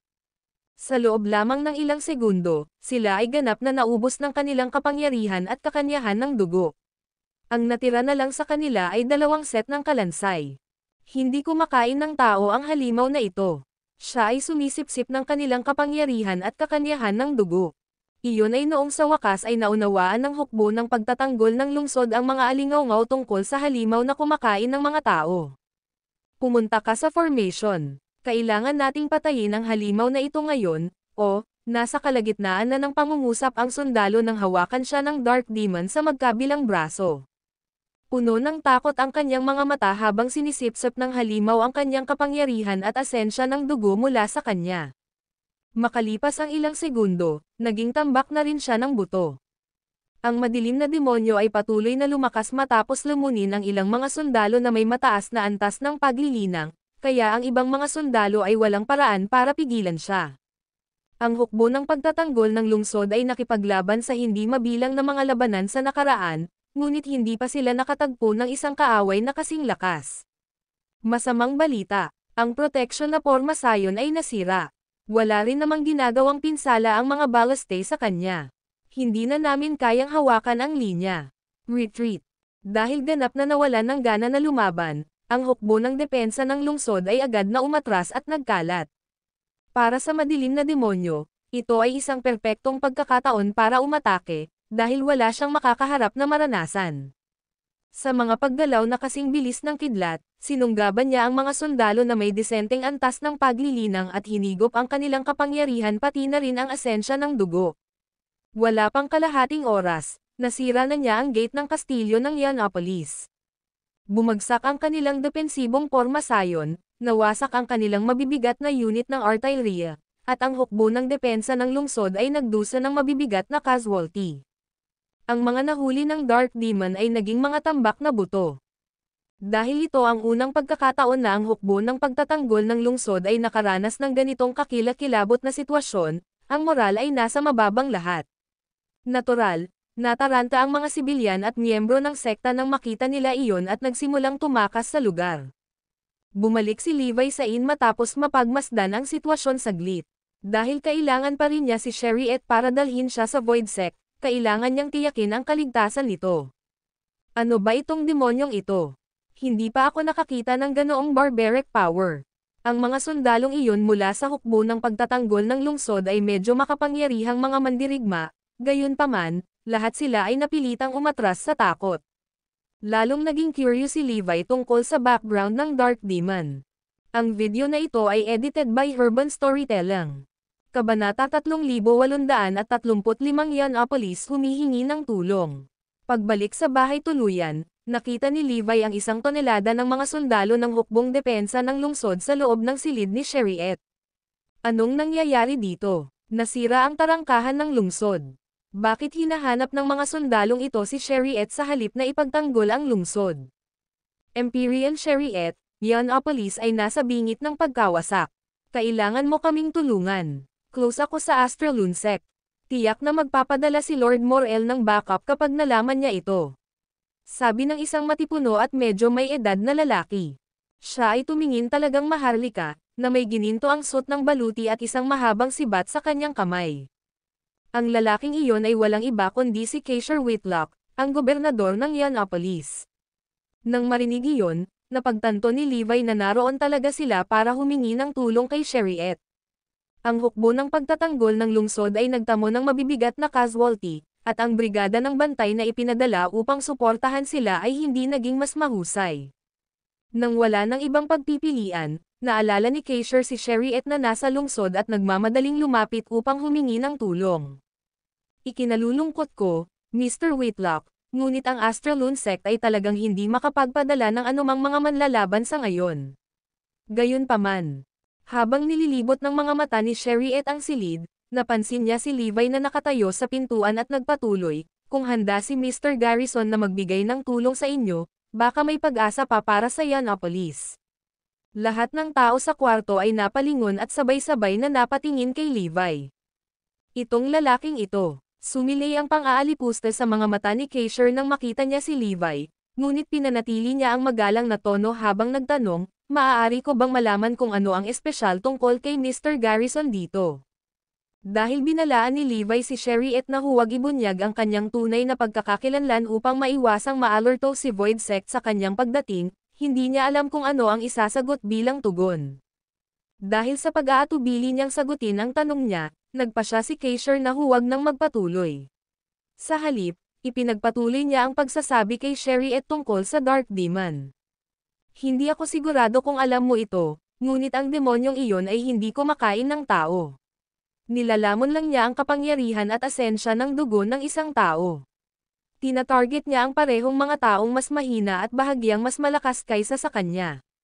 Ang mga kapos palad na sapat na upang lumamon ay nabawasan sa isang tumpok ng mga buto.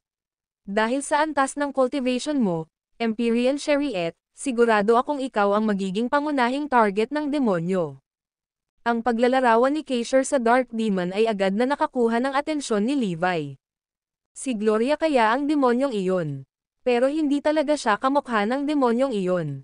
Si Xylas kaya. Naisip agad ni Levi ang dalawa dahil pareho silang nakatutok sa paglilinang ng matinding pamamaraan ng paglamon. Siyempre, posible rin para sa mga taga-Kenfort na magsanay ng gayong mga pamamaraan sa paglilinang. Naiintindihan ko ang ibig mong sabihin, Mr. Whitlock, ngunit hindi ko magagawa ang desisyong iyon. Lumingon si Sheriet kay Levi. Hanggat handa si Mr. Garrison na magbigay ng tulong sa inyo, maliligtas si Yianopolis. Empyrean Sheriet, bakit ayaw mo pa rin kaming tulungan? Tama na yan. Kung ayaw mo kaming tulungan, sabihin mo lang. Hindi na kailangang ipit ang responsibilidad na ito sa isang walang katulad niya. Madalas kong binisita ang Astrolunsec para makilala lahat ng matataas na miyembro nito, at hindi ko pa nakita ang lalaking ito. Bakit ka tumatanggap ng utos sa kanya? Dahil sa kanyang cultivation level, ang demonyong iyon ay magpapatuyo sa kanya sa isang segundo. Sa sobrang takot at pagkabigo, sinimulan ng mga sundalo na salakayin si Levi sa salita. Ang mga piling miyembro ng Guard Brigade, masyadong, ay minamala si Levi dahil wala silang nakitang kakaiba sa kanyang mga kakayahan. Wala kang ideya. Natigilan si Sheriet sa kalagitnaan ng pangungusap nang maramdaman niyang nakatitig sa kanya si Levi. Hey, ang kapalaran ng Yianopolis ay wala sa aking negosyo sa simula. Dahil minamaliit nila ako, hindi na ako magsasawang tulungan sila. Ang video na ito ay edited by Urban Storytelling. Kabanata 3836 na nagulat ang madilim na demonyo. Masamang balita, Gobernador. Papalapit na sa atin ang Dark Demon. Sa sandaling iyon, umalangaw-ngaw ang isang nakakatakot na boses. Namutla ang mukha ni Keisher sa gulat. Ipinaalam sa kanya ng kanyang mga nasasakupan na ang Dark Demon ay napakahusay sa pakikipaglaban, kaya wala siyang tiwala na manalo. Sabay tayong umatake. Papatayin natin siya kahit anong mangyari.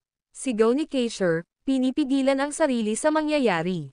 Muling pinasigla, ang mga elit ng brigada ng gwardya ay nakasuhan sa Dark Demon. Mula sa malayo, makikita ang hukbo ng depensa ng lungsod at ang brigada ng gwardya na sumasakop sa buong kalye, at ang ilan ay nakadapo pa sa mga bubong ng mga bahay sa gilid. Ang madilim na demonyo ay inilunsad ang kanyang sarili patungo sa kanila habang sinisipsip ang kapangyarihan ng iba na para bang bagong bangon siya mula sa kailaliman ng impyerno. Lumikha ito ng kakaiba at mabagsik na ikot kung saan ang Dark Demon ay naging mas malakas nang mas lumaban siya habang ang hukbo ng depensa ng lungsod at guard brigade ay nawalan ng kumpiyansa habang nagpapatuloy ang laban. Ang pinakamalakas na mandirigma ay lumiit sa bilang dahil sila ay muntik nang mapatay ng mananakmal. Arg! Umalangaw-ngaw sa hangin ang mga hiyawan ng paghihirap. Ang kalye noong una ay masikip ng mga sundalo, ngunit nagawang makapatay ng kaaway. Nakakakilabot ang eksena ng pagbagsak ng mga sundalo at natakot ang lahat. Nanghihinayang si Keisher at ang guard brigade. Mahigit sa kalahati ng kanilang mga nasasakupan ay nasugatan o namatay, at ang bilang ay patuloy na tumataas. Mr. Garrison, na-offend kita kanina. Magpatawad ka at tulungan mo kami dito. Pakiusap ni Keisher, na tila ba naluluha na siya. Tulungan mo kami, Mr. Garrison. Ikinalulungkot namin. Mr. Garrison, kung hahayaan pa natin itong magpatuloy, ang Yianopolis ay mahuhulog sa kaaway. Mr. Garrison, magmakaawa ako sa iyo sa aking mga tuhod. Marami sa kanila ang napaluhod at maging si Keisher ay napayuko ng malalim. Mataimtim na sagot ni Levi, binigyan na kita ng pagkakataon kanina, pero hindi mo ito pinapahalagahan. Hindi ko kasalanan ito. Kahit anong sabihin mo, hinding-hindi ako makikialam. Mag-isa ka. Napuno ng mga buntong hininga ng kawalan ng pag-asa ang lugar. Arg! Muli, isang matinis na sigaw ng sakit ang bumalot sa hangin. Napasulyap ang lahat at nakitang patay na ang mga elite mula sa guard brigade na nagbabantay sa inn. Agad na nabalot ng takot ang kanilang mga puso nang makita nila ang madilim na demonyo na papunta sa kanila. Sa bawat segundo na lumiliit ang mga gwardya, wala na silang lakas ng loob na lumaban. Masyadong malakas ang Dark Demon. Ang agwat sa pagitan ng kanilang mga kapangyarihan ay hindi madaling mapagtagumpayan sa pamamagitan lamang ng pagkakaroon ng mas maraming tao. Habang mas maraming elite mula sa guard brigade ang bumagsak, napuno ng takot at kawalan ng pag-asa ang mga mata ni Keisher. Ang guard brigade ay tiyak na mapapahamak. Yianopolis ay tiyak na mapapahamak. Tapos na ang lahat, bulong ni Keisher sa sarili. Gayunpaman, sa sandaling iyon, nasulyapan ng Dark Demon si Levi, na nakatayo sa likuran ng karamihan. Natigilan siya saglit bago umikot at tumakas. Mabilis siyang umatras kaya nagmukha siyang hayop na nakalulungkot na tumakas matapos makatagpo ng isang natural na mandaragit. Anong nangyayari? Nataranta ang lahat. Hindi nila maintindihan ang hindi kapani-paniwalang pagliko ng mga pangyayaring ito. Ano ang nakita ng madilim na demonyo, na kadalasang uhaw sa dugo at marahas, para matakot siya? Maging si Sherriette ay naguguluhan. Ang una niyang hula ay naramdaman ng Dark Demon ang nakakatakot na kapangyarihan ni Levi. Nang mapagtanto ang malaking pagkakaiba sa kanilang kapangyarihan, tumakas siya upang maiwasan ang kanyang sarili na mapatay. Gayunpaman, hindi nagtagal ay isinantabi ni Sherriette ang hypothesis na iyon. Kung tutuusin, alam niyang sinadyang pinipigilan ni Levi ang kanyang aktwal na kapangyarihan, kahit sina Quirina at Eunice ay hindi matukoy ang eksaktong antas ng kanyang paglilinang. Higit pa rito, dahil ang madilim na demonyo ay halatang mas mahina kaysa kina Quirina at Eunice, itinuring niyang imposible para sa kanya na malaman ang tunay na kakayahan ni Levi. Bakit naman? First time ni Levi sa Kenfort kaya hindi siya nakilala ng Dark Demon. Hindi makasagot, itinoon ni Sherriette ang kanyang tingin kay Levi. Ang video na ito ay edited by Urban Storytelling. Kabanata 3837 ang madilim na demonyo ay si Floyd. Hindi nagtagal ay napansin ni Sherriette ang isang katulad na hitsura ng pagkalito sa mga mata ni Levi at napagtanto na marahil ay hindi rin niya maisip kung bakit biglang tumakas ang madilim na demonyo. Nadetect ba niya ang aktwal na level ng aking cultivation? Inalis agad ni Levi ang isiping iyon. Hindi lamang ang Dark Demon ay mas mahina kaysa sa kanya, ngunit wala rin siyang nakitang enerhiya na inilabas mula sa kalaban para imbestigahan siya. Siya kaya ang kakilala ko. Ang pagdududang iyon ay nagdulot ng masamang tingin sa mga mata ni Levi. Halos walang makapasok sa Kenfort mula sa makamundong mundo, lalo na ang mga nagsasanay ng matinding pamamaraan ng paglamon. Sina Gloria, Xylas, at Floyd ang tanging sospek hanggang ngayon. Natural, hindi niya dapat isama ang posibilidad na itinuro ni Gloria sa iba ang matinding pamamaraan ng paglamon. Gayunpaman, ayon sa kapangyarihan ng Dark Demon, inakala ni Levi na matagal na niyang sinanay ang teknik. Kaya naman, maaari niyang alisin ang posibilidad na itinuro ni Gloria sa ibang mga magsasaka ang pamamaraan. Kung titignan sa kanyang pangangatawan, malamang ay lalaki ang Dark Demon. Iniwan nito si Gloria sa equation. Sina Floyd at Xylas ang mga posibleng sospek. Isa pa, kilalang kilala nila ako. Isang mataimtim na kislap ang lumitaw sa mga mata ni Levi habang inaalala ang mga detalye ng nangyari kanina. Nang magtama ang kanyang mga mata sa Dark Demon, malinaw na naramdaman niya ang isang pahiwatig ng pagiging pamilyar. Binanggit ni Evie na sa pagsipsip ng mga kapangyarihan ng mga bihasang mandirigma gamit ang matinding pamamaraan ng paglamon sa mahabang panahon, ang mga buto at kalamnan ng tao ay sasailalim sa mga makabuluhang pagbabago. Sa katunayan, maaaring iba ang hitsura niya. Tiyak na gayon, ang mga taong nagsasagawa ng matinding pamamaraan ng paglamon ay dapat na unang makahanap ng isang espiritual na linya ng ley. Gayunpaman, ito ay nagpapakita ng isa pang problema, ang kapasidad ng katawan na tiisin ito. Sa itsura pa lang niya, mahirap nang sabihin kung ano ang tunay niyang pagkatao. Malalaman ko lang ito sa pamamagitan ng pagsisiyasat sa ibang mga lugar. Sa sandaling iyon, biglang nagtanong si Sherriette, may natuklasan ka ba, Mr. Garrison? Nang sabihin niya iyon, ang mga nakaligtas na sundalo ng Guard Brigade at ang hukbo ng depensa ng lungsod ay agad na lumingon kay Levi. Ngayon si Levi na lang ang natitirang pag-asa nila. Ang bawat isa sa kanyang mga aksyon ay makakaapekto sa kapalaran ng Yianopolis. Wala naman. May kailangan akong kumpirmahin. Sumunod ka sa akin. Dahil doon, nagmamadaling umalis sina Levi at Sherriette sa direksyon kung saan nakatakas ang Dark Demon. Ang madilim na demonyo ay tumakbo ng napakabilis na ang lahat ng makikita ay mga after images. Matapos tumakbo ng mahabang panahon, sa wakas ay huminto ang Dark Demon sa kailaliman ng isang kagubatan. Naglabas siya ng kaunting enerhiya sa likod para tingnan ang paligid. Nang mapagtantong walang tao sa kanyang buntot, nakahinga siya ng maluwag. Mukhang hindi pa natuklasan ni Master ang tunay kong pagkatao. Ibinaba ng madilim na demonyo ang kanyang ulo at tiningnan ang kanyang mga palad, na halos doble sa karaniwang sukat nito, at ang kanyang mas makapal na mga braso. Isang walang magawang buntong hininga ang kumawala sa kanyang mga labi. Sino ang makakakilala sa akin sa aking kakilakilabot na hitsura? Tumawa ng mapait ang Dark Demon. Siya ay walang iba kundi si Floyd. Mula nang matrigger siya ng kasal ni na Primo at Gloria, nagsimula na siyang magsanay ng pamamaraan ng paglamon sa mas matinding antas. Hindi na lang niya ginagawa ang itinuro sa kanya ni Gloria. Bilang karagdagan sa kung ano ang alam na niya, isinama niya ang marami sa kanyang sariling mga ideya at kaisipan. Habang ang mga epekto ng pamamaraan ng paglamon ay naging mas matindi, ang mga epekto sa kanyang katawan ay tumaas din. Nang kainin niya ang mga mahiwagang damo at mga linya ng espiritual na ley, ang mga epekto ay hindi pa gaanong nakikita. Ito ay pagkatapos niyang maubos ang lahat ng mga mapagkukunan mula sa Blue Sky Sect at ang iba pang 4 na sekta na nagsimula siyang sumipsip ng mga kapangyarihan ng mga bihasang mandirigma. Mula nang malagpasan niya ang psikolohikal na pasanin ng paglamon sa kapangyarihan ng ibang mga magsasaka, naramdaman ni Floyd na para siyang nalulong.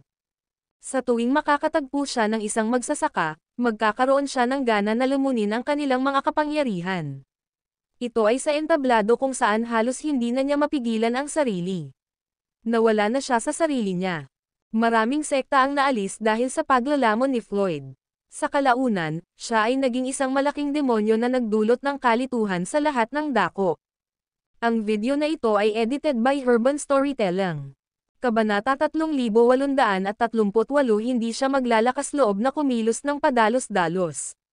Siyempre, may mga pagkakataon ding kinailangan ni Floyd na aminin ang pagkatalo. Nakatagpo siya ng ilang makapangyarihang mandirigma dati, at ang kanyang mga pagtatangka na kung saan ang mga ito ay nagdulot lamang sa kanya ng pinsala. Gayunpaman, sa pamamagitan ng baliw na paglamon at pangangaso ng mga manlalaban, napalakas niya ang kanyang lakas sa mas mabilis na bilis kaysa sa naisip ng sinuman.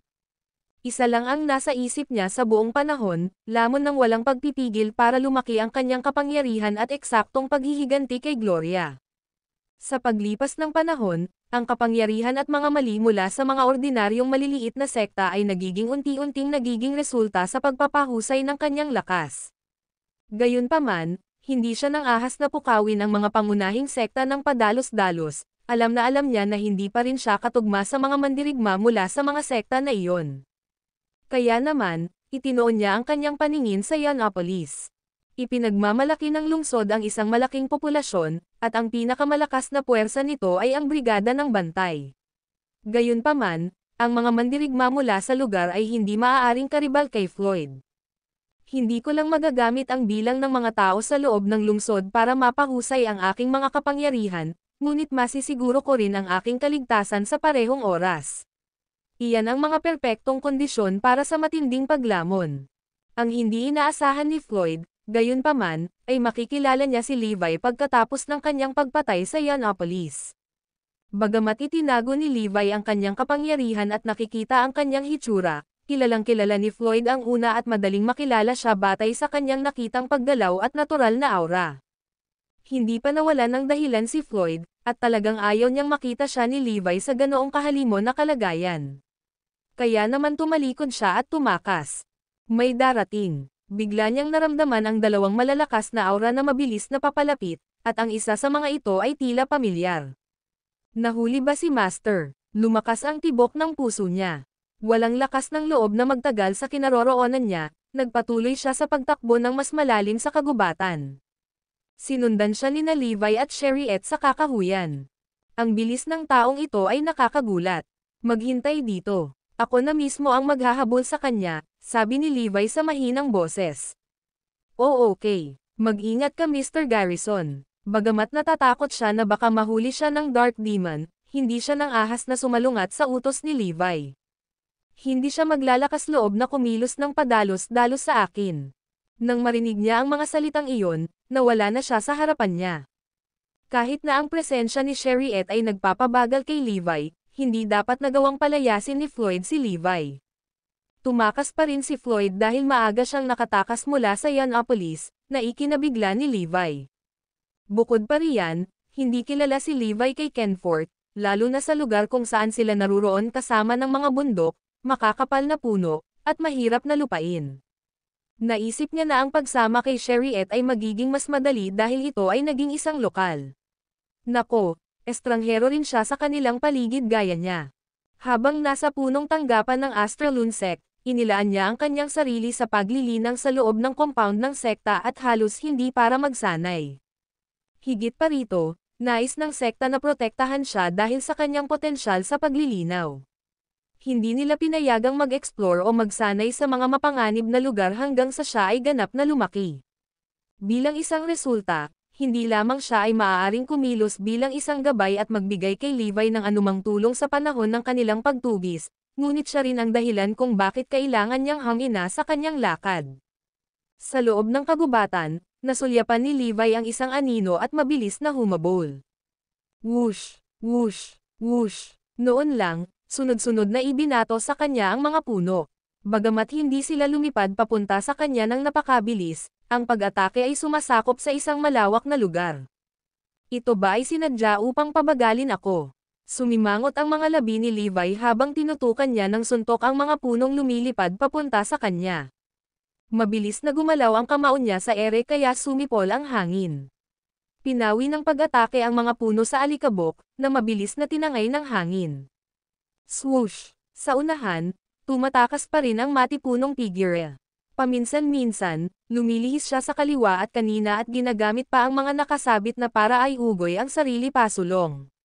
Mga ka. Ang video na ito ay edited by Urban Storytelling. Kabanata 3839 na maaari ko silang lilipulin anumang oras.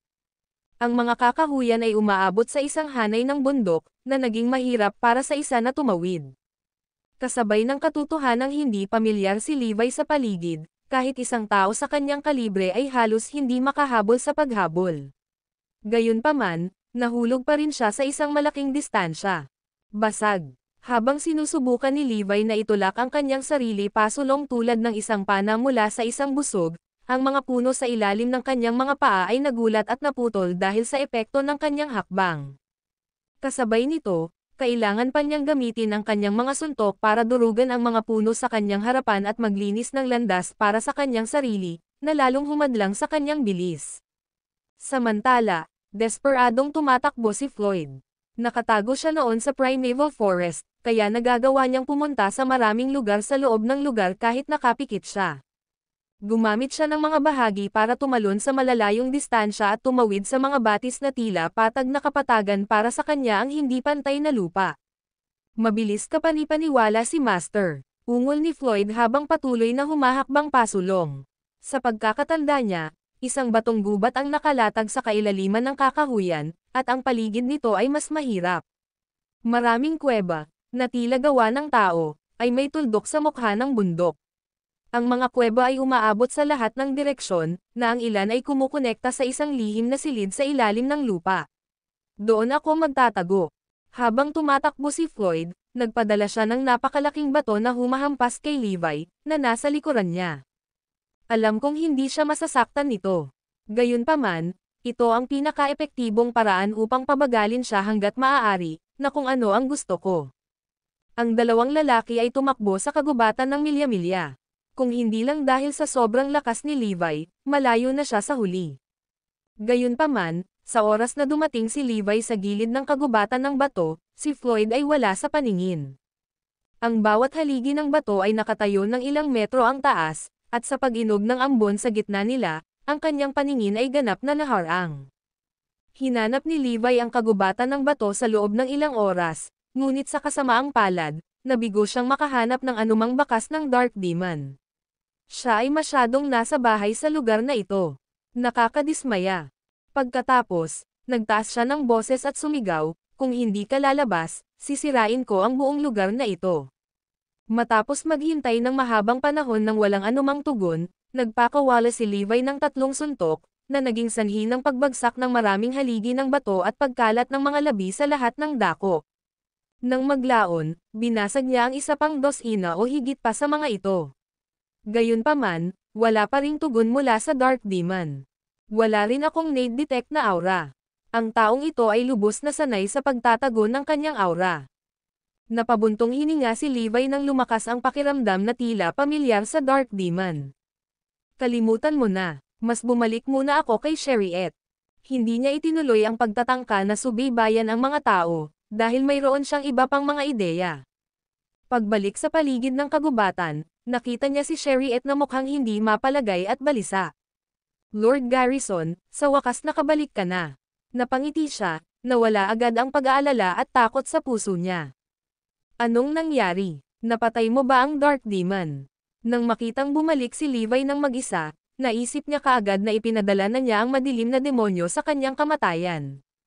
Umiling si Levi at sumagot, masyadong nakakalito sa kagubatan. Sinundan ko siya sa kagubatan ng bato ngunit nawala siya doon. Nagulat si Sherriette, hindi siya makapaniwala na ang Dark Demon ay nakatakas mula mismo sa ilalim ng ilong ni Levi. Gaano kalakas ang taong iyon? Hindi na nagpaliwanag pa si Levi at nagtanong lang, alam mo ba ang lokasyon ng punong tanggapan ng Blue Sky Sect? Tumango si Sherriette, gayunpaman, tumindi ang pagkalito sa kanyang puso. Lord Garrison, hindi mo ba lilipulin ang Void Sect? Nagtatakang tanong niya. Kung tutuusin, ang Blue Sky Sect ay isang maliit na sekta lamang, kaya hindi niya maintindihan kung bakit gusto nitong pumunta doon. Baka may kinalaman sa Dark Demon. Walang naging pakpak ang Void Sect. Maaari ko silang lipulin anumang oras, at hindi nagmamadaling gawin iyon, sagot ni Levi sa mahinang boses. Nakarinig siya ng mga chismis na nagkaroon ng matinding pagbabago sa loob ng Blue Sky Sect, kaya gusto niyang pumunta at personal na suriin ang kalagayan ni Floyd. Sinubukan ko ring alamin ang tunay na pagkakakilanlan ng Dark Demon, at pakiramdam ko ang kanyang matinding diskarte sa paglamon ay isang mahalagang piraso ng impormasyon. Kahit na baliwalain ang pagkakaiba sa hugis ng katawan at kasarian, sa tingin ko ay malabong si Gloria ang tao. Pagkatapos ng lahat, naghahanap siya ng mga linya ng Dragon Lay sa Tragora Mountain noong nakaraan lamang. Ang video na ito ay edited by Urban Storytelling. Kabanata 3840 Crime ng Pananim. Bukod dito, unti-unting tumaas ang posisyon ni Gloria sa loob ng Void Sect, at nakapasok na siya sa magandang biyaya ni Primo. Hindi makatuwiran para sa kanya na maglibot ng walang ingat na lumalamon sa kapangyarihan ng iba dahil hindi iyon kailangan. Ang sabi-sabi ay may kakayahan si Heptino na suriin ang mga spiritual ley lines at magbigay ng pinakamahusay na spiritual ley lines bilang cultivation resources.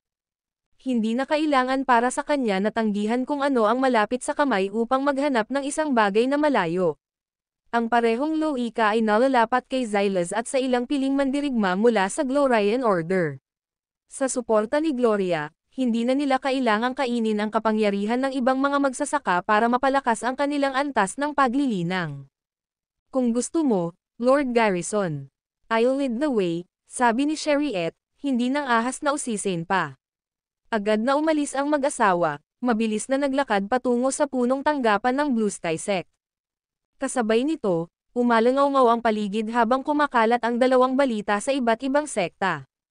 Ang una ay ang Dark Demon ay lumitaw sa Yianopolis, gumawa ng malawakang masaker, at halos lipulin ang buong lungsod. Ang pangalawa ay walang nakarinig mula sa Vice Chancellor ng Eclipse Academy at 12 ng mga elite nito sa loob ng ilang panahon. Ang sabi-sabi ay patay na sila sa kamay ng isang makapangyarihang manlalaban. Higit pa rito, ang makapangyarihang puwersa na sinubukang hanapin ang mga nawawalang tao ay napatay, kabilang ang mga mula sa kilalang Crimson Shadow Pavilion. Ang balitang iyon ay lumikha ng mas malaking kaguluhan, at maraming mga sekta ang nag-iisip kung may isang makapangyarihang nilalang na nagbalik. Ang katotohanan na ang isang linya ng Dragon Lay ay lumitaw sa Tragora Mountain ay higit pang nagpasigla sa mga haka-haka na ito ay malamang na nakakuha ng atensyon ng mga makapangyarihang mandirigma. Sa punong tanggapan ng Void Sect, natigilan si Primo nang marinig niya ang mga update na iyon. Huminga siya ng malalim, pagkatapos ay sinabi, ang Eclipse Academy ay kabilang sa pinakamataas na sekta sa lugar na ito. Sinong baliw na aatake sa kanila? Malungkot na sinabi ni Santino, higit pa, si Mr. Losa ay nagtataglay ng higit na lakas. Mayroon siyang 12 ng mga elite mula sa akademya na kasama niya, ngunit lahat sila ay pinatay. May isip lamang ng isang tao kung gaano kalakas ang umaatake upang gawin iyon. Sa antas ng paglilinang ni Eunice, hindi mapipigilan siya ng maraming tao kung magpasya siyang tumakbo para dito, dagdag ni Gloria. Sa kanyang sinabi, natahimik muli ang lahat. Ang ilan sa kanila ay mukhang takot na takot. Tulad ng itinuro ni Gloria, si Eunice ay isang puwersa na dapat isaalang-alang. Kung siya ay determinado na tumakas, ang mga salarin na nais na pigilan siya ay kailangang itulak ang antas ng kanilang paglilinang hanggang sa masira nitong punto upang magtagumpay. Iyon lamang ay sapat na upang maalis si Eunice at ang iba pa ng tahimik nang hindi inaalerto ang sinuman, kaya't wala pa ring bakas ng mga ito hanggang ngayon. Naisip mo ba na maaaring ang taong iyon ay ang mahiwagang piling tao na lumitaw sa labanan sa Tragora Mountain? Mahinang tanong ni Primo. Biglang naramdaman ng lahat na parang namulat ang kanilang mga mata. Naalala kaagad ni Gloria kung paano naubos ng misteryosong taong iyon ang lahat ng lakas ng isang malaking linya ng Dragon Lay sa loob lamang ng isang gabi. Iyan ay isang bagay na magagawa lamang ng isang makapangyarihang elite. Mag-isyo ng kautusan na ang lahat ng mga apprentice ng Void Sect ay dapat na nasa mataas na alerto sa lahat ng oras. Kung may mga hindi pangkaraniwang pangyayari, sabay-sabay silang mag-alarm, utos ni Primo sa malalim na boses. Sa huli, ang Void Sect ay nasangkot din sa labanan para sa mga linya ng Dragon Lay. Ang aming unang intensyon ay maaaring maghanap ng mga pahiwatig na may kaugnayan sa mga pagpatay kay Eunice at sa mga elite mula sa Eclipse Academy, ngunit paano kung iyon ang gawing target ng misteryosong elite na iyon? Iyan ay mapapahamak para sa atin. Gayunpaman, may mataas na posibilidad na mangyari iyon. Sa totoo lang, interesado ako sa Dark Demon. Gloria, hindi ba sa tingin mo ang kanyang cultivation technique ay medyo katulad ng sa iyo? Biglang tanong ni Primo. Sandaling natigilan si Gloria. Then, she answered frankly, may mga similarities talaga. Gayunpaman, ang pagsipsip ng mga kapangyarihan ay sa huli ay hindi kanais-nais, at ang mga epekto ay masyadong malala. Sa kabila ng biglaang pagbabago ng paksa, nananatili pa rin sa isipan ni Gloria ang napakalakas na mandirigma. Sa kabila ng pagkagulat, nakaramdam din siya ng pananabik. Tanging isang tao na may ganoong antas ng paglilinang ang magiging karapat-dapat na maging cream of the crop ni Ken Forth.